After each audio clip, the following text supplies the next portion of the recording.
مفتی طارق مسعود کے بیانات کے لیے مفتی صاحب کے آفیشیل چینل مفتی طارق مسعود سپیچز کو سبسکرائب کریں۔ ہماری عادت کیا ہے، کوئی شخص آ کے بات کرے گا، ایک دم ہماری رگیں، ہماری رائے کے خلاف جائے گا نا تو ایک دم ہماری رگیں پھولنا شروع۔ گستاخیوں کے فتوے تو پاکستان میں ہول سیل کے حساب سے لگ رہے ہیں۔ کچھ دن پہلے مجھے کسی نے کہا کہ بھائی اللہ کا نام اس گلاس پہ لکھا ہوا ہے۔ اللہ نہیں لکھا ہوا تھا، جیسے اللہ کے صفاتی نام ہے نا، جیسے اللہ کے صفاتی ناموں میں حلیم بھی ہے اور کریم بھی ہے، ستار بھی ہے، غفار بھی ہے۔ تو انہوں نے کہا یار یہ کمپنی نے نا، کمپنی کا نام فرض کرو الغفار کمپنی تھا، فرض کر لو، تو یہ تو اللہ کا نام لکھا ہوا ہے، یہ گلاس نیچے گرے گا، پاؤں میں آئے گا، اس سے بے ادبی ہوگی، آپ اس کے خلاف بیان دیں۔ میں نے کہا خدا کا واسطہ، اللہ کا واسطہ معاف کر دو یار، کیوں اسلام کا مذاق اڑوا رہے ہو اتنا لمبا؟ اب میں فوراً ان کی بات سن کے جذباتی ہو جاتا، یار الغفار تو کس کا نام ہے؟ اللہ کا نام، اور غفار کمپنی بالفرض ہوتی اس کی ایسی کی تیسی کر دیتا، اس کے سائیڈ افیکٹ کتنے ہونے تھے بھائی؟ اگر غفار کمپنی کا گلاس زمین پہ گرنے سے اللہ کے نام کی بے ادبی ہو رہی ہے تو غفار صاحب کو تو تھپڑ مارنا اسلام میں حرام ہو گیا۔ پھر جو سچی مچی کا غفار ہے اس کو تو گالی دینا بھی، وہ جو مرضی کرتا پھرے، آپ نے کہنا نہیں غفار بہت نیک ہے، وہ الو کا پٹھا ہو ہی نہیں سکتا، کیونکہ غفار کس کا نام ہے؟ اور غفار کو آپ نے بول دیا الو کا پٹھا، وہ کہے گا، یہیں کہیں آپ نے لکھ دیا بھائی غفار تو 2 نمبر ہے، اس نے توہین کا کیس بنا دیا، بھائی غفار اللہ کا نام ہے اور اس نے کہا غفار کیا ہے؟ 2 نمبر۔ تو ہم کیا تعویل کریں گے بھائی؟ اللہ کو نہیں کہا، یہ جو بندہ ہے نا غفار اس کو بولا ہے، تو کمپنی بھی بولے گی ہم نے اللہ کے نام کو نہیں گرایا، وہ جو کمپنی کا نام ہے وہ زمین پہ آ رہا ہے، وہ زمین پہ آ رہا ہے۔ الکریم بیکری کچھ بھی لکھا ہوا ہے۔ اب میں آ کے کہہ رہا ہوں الکریم والوں نے فراڈ کیا، میں نہیں کہہ رہا کہ یہ فراڈ، ایسا نہ ہو کہ کلپ نکلا دے کہ یار الکریم کی گستاخی۔ یہ گستاخی کے جو پیک پہ پہنچے ہوئے ہیں نا، جنونی، مذہبی جنونی، یہ آپ کو صرف پاکستان میں ملے گی یہ جنون، دنیا میں کہیں بھی یہ جنون نہیں ہے۔ بات بات پہ، ذرا سی بات پہ کچھ بھی نکال کے گستاخی، تو یہ حلم نہیں ہے۔ حلم کا مطلب بردباری کے اس کے 20 پہلوؤں سے بھائی اس پہ غور کرو کہ اس کے کیا سائیڈ افیکٹ ہوں گے۔ لوگوں کا نام بھی محمد ہوتا ہے کہ نہیں ہوتا؟ ایک صاحب مجھے کہنے لگے، میں نے کہا اپنے بیٹے کا نام محمد رکھو، میں نے بھی اپنے بیٹے کا نام محمد رکھا۔ انہوں نے کہا نہیں، اگر کوئی شخص یہ کہے گا محمد جو ہے نا، یہ کوئی کبھی الٹا کام کرے گی اور کہ محمد ایسا ہے تو یہ تو نبی کی گستاخی ہو۔ میں نے کہا بھائی جان وہ ہمارے پیغمبر کو نہیں کہہ رہا، وہ تیرے بچے کو کہہ رہا ہوگا۔ وہ موسیٰ نام ہوتا ہے، لوگوں کا نہیں ہوتا، تو اگر وہ غلط کریں گے، موسیٰ کو، جو موسیٰ نام کے لوگ ہوتے ہیں پھانسی کی سزائیں بھی سنائی گئی ہیں بہت سے لوگوں کو۔ اب جج نے کہا کہ یہ جو موسیٰ ہے، یہ والا موسیٰ جو انڈا موڑ پہ رہتا ہے، عدالت پھانسی پہ لٹکنے کا حکم دیتی ہے۔ آپ نے کہا موسیٰ، یہ تو توہین ہو گئی موسیٰ۔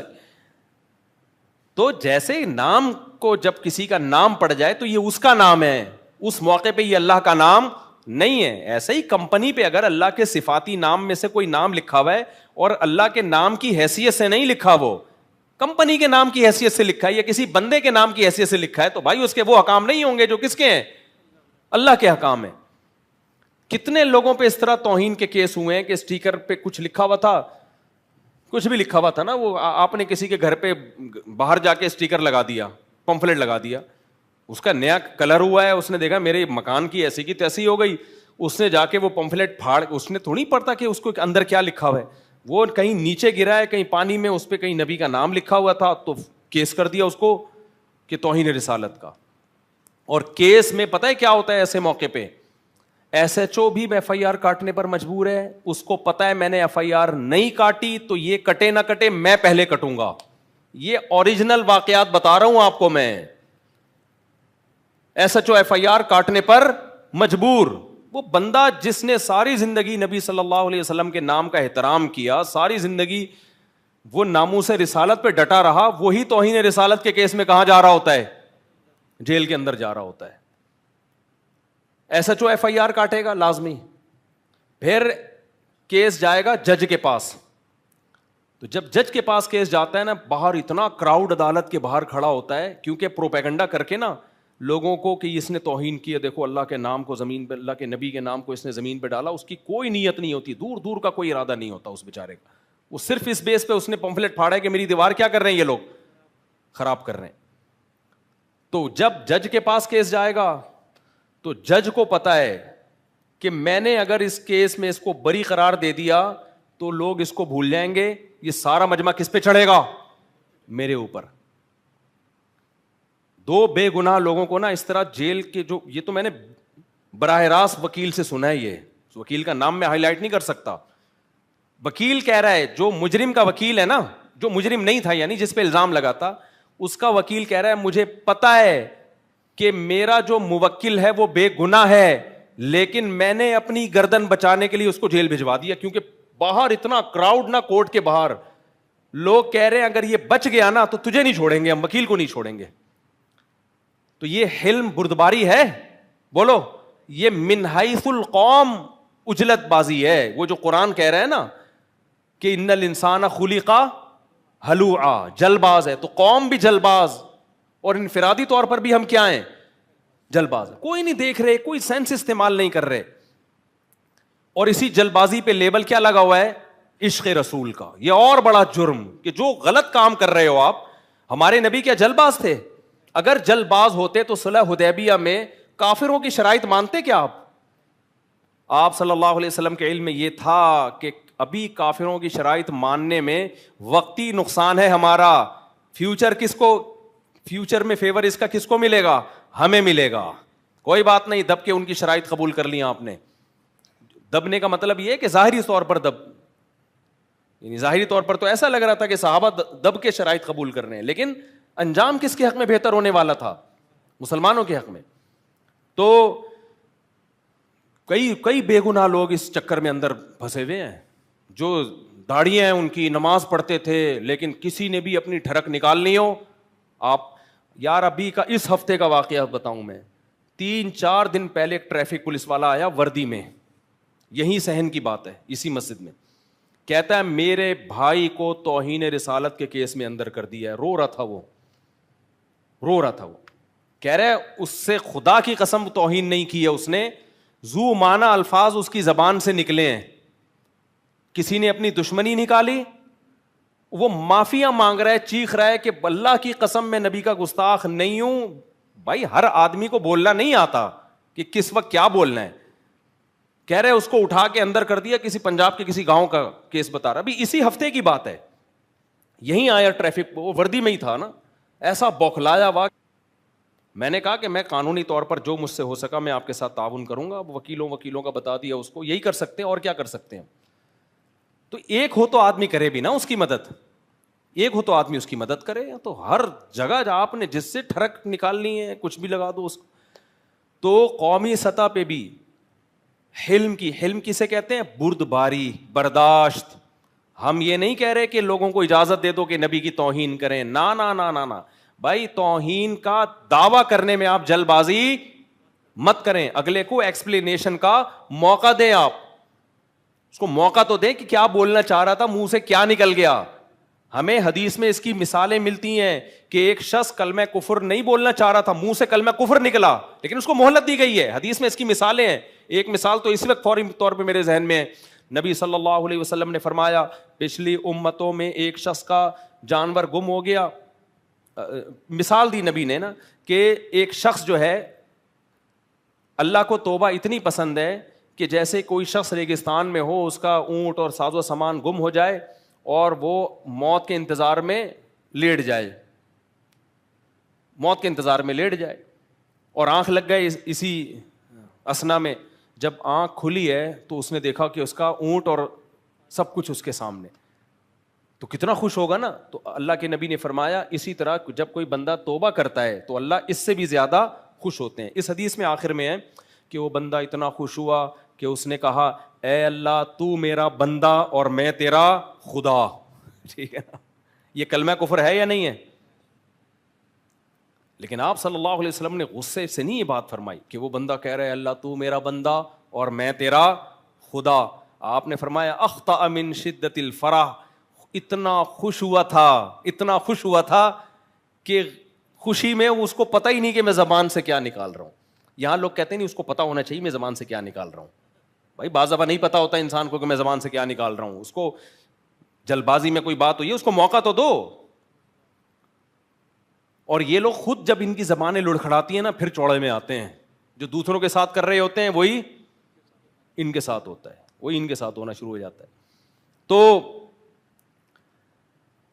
اخطأ من شدت الفرح, نبی نے یہ جاگتی حالت میں اس نے کیا. یہ نبی جو مثال دے رہے ہیں نا جاگتی حالت کی. اسی طرح ہم کہتے ہیں جو اشرف علی رسول اللہ والا کلمہ پڑھانے کا جو منجن آج کل جہلم والی سرکار نکال رہی ہے نا, وہاں بھی ہے کہ اس کو خواب میں آیا لا الہ الا اللہ اشرف علی رسول اللہ. تو انجینئر کہتا ہے کہ جاگتی حالت میں بھی, واقعی جاگتی حالت میں بھی اس نے پڑھا ہے. لیکن کیسے پڑھا ہے؟ کہہ رہے میری خواب سے آنکھ کھلی ہے تو میری زبان پہ غیر اختیاری طور پہ یہ کلمہ آ رہا ہو, کیونکہ خواب میں یہ دیکھ رہا ہے نا. تو جاگتی حالت میں بھی یہ کلمہ اس کی زبان سے جاری ہوا اور گھبرا رہے کہ یہ ہو کیا رہا ہے. اس کا مطلب وہ جان بوجھ کر یہ کلمہ زبان سے نہیں دہرا رہا تھا. تو بھائی جب ایک چیز اختیار میں نہیں ہے تو اس پہ نہ فتوے لگتے ہیں نہ اس کو برا بلا کہا جاتا ہے, بلکہ اس کی تعویل کی جاتی ہے. جیسے یہ جو شخص تھا جس کی نبی صلی اللہ علیہ وسلم نے مثال دی ہے, اس نے تو اشرف علی رسول اللہ والے کلمے سے بھی زیادہ بڑا جرم کیا تھا. اس نے تو کہا اللہ تو میرا بندہ میں تیرا خدا. یہ تو اور کیونکہ ختم نبوت کا انکار بھی جرم ہے, لیکن اللہ کو اپنا بندہ کہہ دیتے نا, اس سے بڑا جرم تو دنیا میں کوئی ہو نہیں سکتا. اور جاگتی حالت میں کہے ہیں, لیکن آپ نے کیا فرمایا؟ خوشی کی شدت میں کیا ہو گیا؟ زبان سے یہ الفاظ. کیا مطلب؟ اختیار سے نہیں. تو جس شخص نے جاگتی حالت میں اشرفی رسول اللہ پڑھا ہے نا, اس کے آپ پورا پیج پڑھیں اس کی سوانے کا, وہ کہہ رہا ہے میں نے جان کر یہ کلمے نہیں پڑھے ہیں, غیر اختیاری میری زبان سے جاری ہوا ہے. کیونکہ جو آدمی خواب میں جو چیز دیکھ رہا ہوتا ہے وہی کیا آ جاتی ہے اس کی زبان پہ, اور گھبرا بھی رہا ہے. اگر اپنے اختیار سے اس نے پڑھا ہوتا تو گھبراتا کیوں؟ وہ آ کے ان کو بتاتا کیوں کہ حضرت یہ کیا ہوا میرے ساتھ, انہوں نے اس کی تعویل کی. لیکن انجینئر علی مرزا کو 4 سال سے ہم یہ بات سمجھا رہے ہیں اور اس کمبخت کو سمجھ میں بھی آ رہی ہے, لیکن رجوع نہیں کر رہا کیونکہ انتہائی ڈھیٹ آدمی ہے. ڈھیٹ نہیں, بے شرم آدمی ہے, انتہائی بے شرم انسان ہے. اور ایک مولوی صاحب ہیں پنجاب کے, میرے ذہن سے ان کا نام نکل گیا, انہوں نے انجینئر کی وہ کلپ چلائے ہیں کہ جب اس کے بابے سے ایسی غلطیاں ہوئی ہیں تو کیسی تعویلات کی کر رہا ہے. اس کے بابے سے بھی غلطیاں ہوئی ہیں جن کو اپنا بابا مانتا ہے, تو پھر دیکھو کیسا گھماتا ہے بات کو. تو اس میں انشاءاللہ بھی کلپ ریکارڈ کرواؤں گا, یہ تو پھر بیچ میں بات آ گئی. تو خیر, تو اب کیا ہے, الحلم والانا جو ہے نا, حلم کسے کہتے ہیں؟ بردباری. تو قوم میں بردباری بولو نہیں ہے. اور کوئی بات نہیں, بردباری نہ ہوتی, آپ اس بردباری نہ ہونے پر مذہب کا لیبل لگا کے اور بڑا جرم کر رہے ہو. دیکھو کتنے لوگ چرس پیتے ہیں, کیا اسلام میں چرس ہے؟ نہیں ہے, لیکن چرسی اس پہ اسلام کا لیبل نہیں لگاتے. لیکن اگر کوئی چرسی اسلام کا لیبل لگا کے چرس پینا شروع کر دے کہ یہ عین اسلام ہے, تو پھر چھوٹا مجرم ہوگا یا بہت بڑا مجرم ہوگا؟ بہت بڑا مجرم. تو اسی طرح اسلام میں حلم ہے, بردباری ہے, جلد بازی اسلام میں نہیں ہے, ہلڑ بازی اسلام میں نہیں ہے. جلدی میں کسی پہ فتویٰ لگا دینا, گستاخ قرار دے دینا فوری, یہ اسلام میں نہیں ہے. تو لیکن اگر آپ جلد بازی سے کام لے تو حلم جس کی اسلام میں تعریفیں ہیں, اور جلد بازی جس کو اسلام برا عمل قرار دیتا ہے, آپ اگر جلد باز ہو بھائی, لیکن اگر آپ اس پہ عشق رسول کا اور ناموس رسالت کا لیبل لگا دیتے ہو, پھر یہ چھوٹا جرم نہیں ہے, یہ پھر کیا ہے؟ بڑا جرم ہے یہ. اور قتل انسانی یہ اور عمر قید, یہ تو بہت بڑی سزائیں ہیں, اس پہ تو بہت سخت معیار ہونا چاہیے کسی کو سزا دینے کا. اسلام میں نا حدود ذرا سے شبہے سے ساقط ہوتی ہیں, پتہ ہے آپ کو؟ یہ جو گستاخ کی سزا ہے نا اسلامی پاکستان کے قانون میں, اس میں یہ لکھا ہوا ہے کہ بطور حد سزا دی جائے گی, بطور حد. اور حد کے بارے میں پوری امت کا اجماع ہے, جب تک جرم یقینی 100% بالکل بے غبار طریقے سے ثابت نہیں ہوتا, اس وقت تک سزا نہیں دی جا سکتی. اس کی میں چند مثالیں دیتا ہوں, کیونکہ یہ جو قرآن میں نے آیت پڑھی ہے نا, یہ جب تک میں مثالیں نہیں دوں گا تو آپ کو کیسے پتا چلے گا کہ ہم اس آیت کا اپنی سوسائٹی میں کیسے انکار کر رہے ہیں. آیت میں نے کیا پڑھی تھی؟ ان الانسان خلق ہلوعا, انسان جلد باز ہے. تو اللہ برائی کے طور پہ بیان کر رہے ہیں کہ جلد بازی کو چھوڑو تم. تو میں اس کی مثالیں جب تک نہیں دوں گا, لوگ مجھ پہ الزام لگا رہے ہوتے ہیں مصعب آیت لے کے چلے اور مثالیں توہین رسالت کی اور ناموس رسالت کی اور فلانے کی اور ڈمکانے کی, درس تو ہو نہیں رہا. اور بھائی اس آیت کو بیان کرنے کا کیا فائدہ جس کو آپ سوسائٹی پہ اس کا امپلیمنٹ ہی نہیں کر رہے, آپ بتا ہی نہیں رہے سوسائٹی کو کہ کیسے ہم اس آیت کی دھجیاں اڑاتے ہیں. یہ تو پھر وہی خطبہ ہو گیا جو عرب ملکوں میں ہوتا ہے کہ لا کے پکڑا دیا اور خبر نامے کی طرح بیان کر دیا. سب عرب ملکوں میں نہیں ہوتا, بہت سارے ملکوں میں ہوتا ہے کہ آپ کو حکومت ایک پکڑا دیتی ہے, بس یہ آیتیں پڑھیں, ترجمہ کریں اور پتلی گلی سے نکلیں. آپ تو اس سے کیا لوگوں کو فائدہ ہوگا؟ اصل تو یہی ہے نا اس آیت کے, جو ہماری سوسائٹی میں کس طرح سے قرآن کے ان احکام کی دھجیاں. قرآن تو آپ کو اخلاقیات بہت زبردست سکھاتا ہے. ہم تو قرآن کے صرف نماز روزے کو لے کے بیٹھے ہوئے ہیں, اخلاقیات کا پورا باب, معاملات کا پورا باب, نکاح طلاق کے حکام اور خرید و فروخت کے حکام, اور کیا کیا انسان کے اندر اخلاقی صفات ہونی چاہیے. یہ تو پورا قرآن کا ایک بہترین چیپٹر ہے. اور یہ اگر مذہبی لوگوں میں ہی نہیں ہوگا تو بھی بہت برا ہے, اور مذہبی لوگوں میں نہ ہو اور اس نہ ہونے پہ لیبل لگا دیں اسلام کا, پھر تو بہت ہی زیادہ برا ہے. نہیں آ رہی میرا خیال ہے بات سمجھ میں؟ بہت مشکل ہے میرے بھائی, بہت مشکل. وہی ہو گیا, گلاس پہ الغفار لکھا ہوا ہے, ان کا نام کچھ اور تھا, لیکن وہ نیٹ کی وہ صاحب مجھے کہہ رہے ہیں صاحب اس کے خلاف بیان دیں, الغفار کمپنی کا نام کچھ اور تھا, لیکن اصل کمپنی کا نام نہیں لینا چاہتا نا, ایسا نہ اسی کمپنی کی واٹ لگا دیں لوگ جا کے. تو وہ گر گیا تو اب کیا ہوگا؟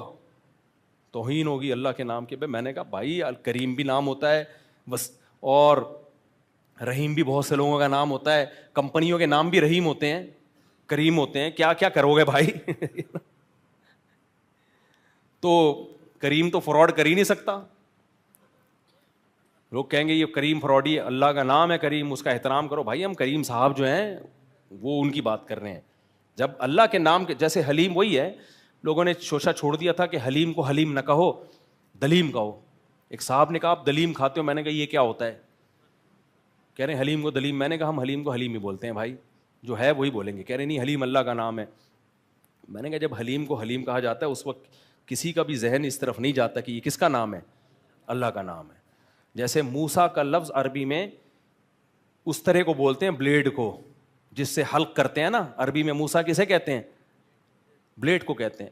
اب تمام فقہا لکھتے آئے ہیں کہ حاجی کو چاہیے کہ وہ موسیٰ استعمال کرے. اب آپ کو تو اس لیے تعجب ہو رہا ہے یہ لفظ سن کے کہ آپ نے کبھی بلیڈ کے معنی میں استعمال کیا نہیں, اس لیے آپ کا فوراً ذہن حضرت موسیٰ علیہ السلام کی طرف جا رہا ہے. لیکن اگر آپ عربی جانتے ہیں تو, ہم تو صبح و شام فقہ کی کتابوں میں یہ لفظ پڑھتے ہیں, ہم میں سے کسی کا ذہن بھی اس موقع پر موسیٰ علیہ السلام کی طرف نہیں جاتا. اجرائے موسیٰ کہتے ہیں جو آدمی پہلے سے جس کے سر پہ بال ہی نہ ہو وہ حلق کیسے کرائے گا؟ تو بھی اجرائی موسیٰ, وہ کہتے ہیں وہ موسیٰ اپنے سر پہ یوں گھمائے تو احرام سے باہر نکل آئے گا. اب آپ نے اگر اس پہ توہین کے فتوے لگائے تو بھائی پھر تو سینکڑوں محدثین فقہا سارے گستاخ رسول سب کو عمر قید کی سزا. کب تک چھپو گے پیڑوں کی آڑ میں, کبھی تو ملو گے لنڈا بازار میں. تو عالم وہ ہوتا ہے جو فتویٰ دینے سے پہلے اس کے تمام پہلوؤں پہ غور کرے. گستاخی کا اچھا ایک اور بات آ گئی ہے, آج کل ڈاکوؤں کی تصویریں لوگ فیس بک پہ ڈال رہے ہیں. بھائی یہ کام چھوڑ دو. بے گناہ لوگوں کی تصویریں بھی ڈال دیتے ہیں. تصویر بہت دفعہ جب تک کسی انسان کو نہ دیکھا جائے نا, اس وقت تک اس کی شکل انسان کے ذہن میں نہیں بیٹھتی ہے. آپ نے ڈاکو کی تصویر ڈال دی, آپ کو 100 دفعہ تھوڑی کوئی تصویر دیکھا گا.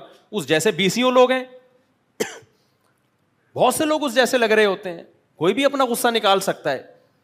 لیکن جہاں تصویر آئی بغیر تحقیق کے, دیکھا نہیں کہ یہ سچی مچی کا ڈاکو ہے بھی کہ نہیں ہے, ایسا تو نہیں اسی شکل کا آدمی ہے. ٹوئنس کے ساتھ تو ایسا بہت ہوتا ہے, قرضہ ایک نے کھایا ہوتا ہے پٹتا دوسرا ہے, بہت ہوا ہے ٹوئنس کے ساتھ. تو ایسا ہوا بھی ایک بے گناہ آدمی کے ساتھ, ڈاکو کے طور پہ اس کی تصویر ڈال دی, وہ تھا نہیں ڈاکو, ڈاکو جیسا لگ رہا تھا, وہ بدنام ہو گیا سوسائٹی میں. کیا پاگلوں والی حرکتیں ہیں یار. آپ فیس بک پہ تصویر ڈالنے سے پہلے 100 دفعہ سوچو اس کے سائڈ افیکٹ کیا ہوں گے. لیکن وہی ہے جلد بازی, حلم نہیں ہے حلم. تو حلم کہتے ہیں برداشت. تو آپ صلی اللہ علیہ وسلم نے ان صحابی سے فرمایا ان فیک خصلتین, تمہارے اندر 2 خوبیاں ہیں. ایک الحلم. ایک اور مولوی صاحب کا واقعہ ہے, وہ بیان کرتے ہوئے زبان سے ان سے گستاخی ہو گئی, اس لیے کہ ان کو اردو صحیح نہیں آتی تھی. پبلک نے پکڑ کے جان سے ہی مار دیا. حالانکہ یار اس کی داڑھی ہے, وہ نمازی آدمی ہے, عقل کیا کہتی ہے؟ ایسا آدمی پاکستان جیسے ملک میں بھرے مجمع میں نبی کی گستاخی کر سکتا ہے؟ وہ پاگل ہے. اس کو موقع تو دو یار. زبان نہیں آتی آپ کو. ڈاکٹر ذاکر نائک پہ چلا دیا تھا نا انہوں نے نبی کو, کچھ ایسا مردہ کے لفظ کو استعمال کر لیا تھا. اس کی اردو کمزور ہے. لوگ جواب میں کہہ رہے ہیں جب اردو نہیں آتی صحیح طرح تو بول کیوں رہے ہو؟ بھائی یہ کہنے کی باتیں ہوتی ہیں. انسان بعض دفعہ کسی اور زبان میں اپنی بات کو ایکسپلین کرتا ہے, اس سے غلطیاں ہوتی ہیں, اس کو موقع دیا جاتا ہے. اچھا یہ بھی ایک بڑی مصیبت ہے ہماری قوم میں. انگریزوں میں ہم نے دیکھا ہے, آپ غلط انگلش بولو گے نا وہ اپریشیٹ کرے گا آپ کو, کبھی مذاق نہیں اڑائے گا. اردو اسپیکنگ میں ہم نے دیکھا ہے کہ کوئی دوسری زبان کا غلط اردو بول رہا ہے اس کا مذاق اڑانا شروع کر دیتے ہیں. وہیں یار وہ آپ کی زبان بول رہا ہے, آپ اس کو اپریشیٹ کرو کہ چلو یار اس کی مادری زبان نہیں ہے لیکن وہ آپ کی زبان کو عزت دے رہا ہے, کہ اس کا مذاق اڑاتے ہیں. یہ مذکر کو مؤنث بول رہا ہے, یہ مؤنث کو مذکر بول رہا ہے, یہ ایسے بول رہا ہے, یہ یوں بول رہا ہے. یہ ہے سینس, ٹھیک ہے نا. یہ بھی جلد بازی ہے. گوروں میں یہ خوبی ہے, آپ غلط انگلش بولو, کبھی میں نے نہیں دیکھا, میں تو سفر کیا ہے نا, کبھی مذاق نہیں اڑائیں گے, آپ کو بولنے دیں گے, بلکہ اپریشیٹ کریں گے. ویل ڈن, ویل ڈن, بہت اچھی انگلش. غلط بول رہا ہوتا ہے آدمی, غلط بول رہا ہوتا ہے لیکن ویل ڈن اپریشیٹ کریں گے. کیوں؟ ان کو خوشی ہوتی ہے یار ہماری زبان ترقی کر رہی ہے. ان کو پتا ہے یار جس کی مدر لینگویج انگلش نہیں ہے وہ صحیح نہیں بول سکتے. 4 لفظ بھی بول رہے ہیں تو ترقی ہماری زبان کو, ہمیں عزت مل رہی ہے. اور ہم کیا کر رہے ہوتے ہیں, کوئی غلط اردو بول رہا ہے بیچارہ, سیکھ رہا ہے, اس کا مذاق اڑانا. وہ پھر کہتا ہے یار میں نہیں بولوں گا آئندہ سے. تو